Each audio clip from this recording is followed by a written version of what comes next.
Thank you, Mr. Merrick. I'm going to turn now to Senator Cornyn. Thank you, Chairman Daines. I want to assure all the nominees that the fact that there's not a lot of filled seats here is a good sign, not a bad sign. I assure you that if any of your nominations were controversial, it would be jam-packed. So that's great, and congratulations. There's just a couple of things I want to touch on. And Mr. Merrick, you talked about General Patton, which reminded me of my dad was a B-17 pilot in the Army Air Corps and flew 26 missions over Germany before he was shot down and captured as a POW. And I know he and what Tom Brokaw called the greatest generation thought that would be the last time the United States would be involved in a land war or a world war, certainly a land war in Europe. But we see the importance of America's role in that, but I want to agree with several of you who talked about the importance of NATO members' investment in their own self-defense. The treaty, in fact, of course, is an agreement for collective self-defense, but it also includes a Section 5, which says if one member of NATO is attacked, the others will come to its defense, including the United States. So this is a very precarious situation. I don't think we've seen a more dangerous time since World War II in the world.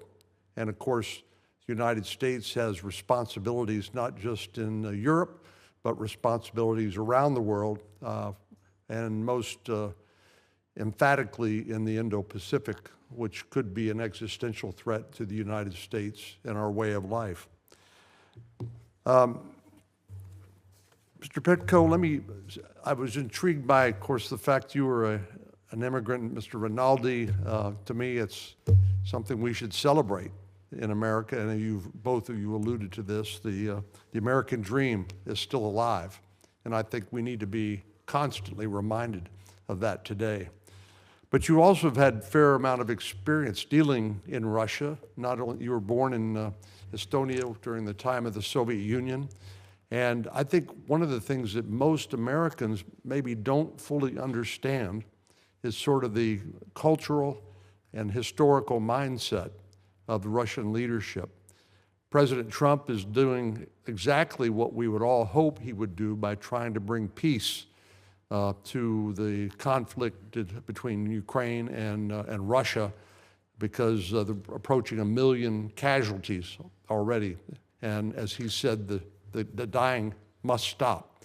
But unfortunately, it takes more than one person, one more party to try to negotiate that. Is there anything that maybe you could share with us based upon your experience in Estonia and dealing in Russia over the years that could help inform us about how best to think about this potential resolution of the conflict, or about the sort of I'm not going to ask you to read Putin's state of mind. That's a very inscrutable thing to ask, but anything you'd like to share with us on that topic? Thank you, Senator, for your kind words. The American dream is clearly alive, and hopefully will be that way for at least another 250 years. That's what we're all working for. I would say two things in response to your question. Number one, I would actually quote the foreign minister of Estonia, who, in my mind, said just a few weeks ago an incredible thing. He said, we in Europe were awakened by President Trump, not by President Putin. I think that statement says it all. Mm-hmm. I think Europe now recognizes that President Trump was right. He managed to change the narrative of the conflict, and I certainly support his efforts to bring peace to the continent. I think it's incredibly important.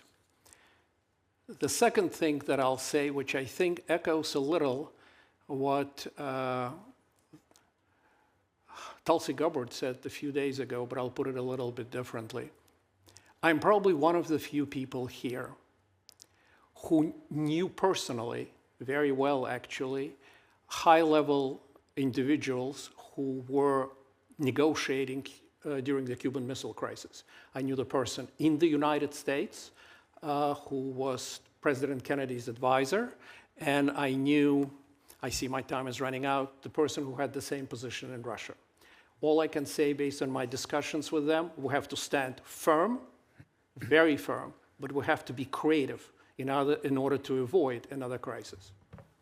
Well, I appreciate that, and I agree with you that President Trump's call to greater vigilance by our NATO partners, and which means not only a financial contribution, but a contribution to reestablish deterrence, to me is one of the most important things that we've seen during his tenure as President of the United States. And his call, reminder that peace only comes through strength, and that weakness is a provocation to authoritarian figures like Mr. Putin and others. So thank you all. Appreciate it.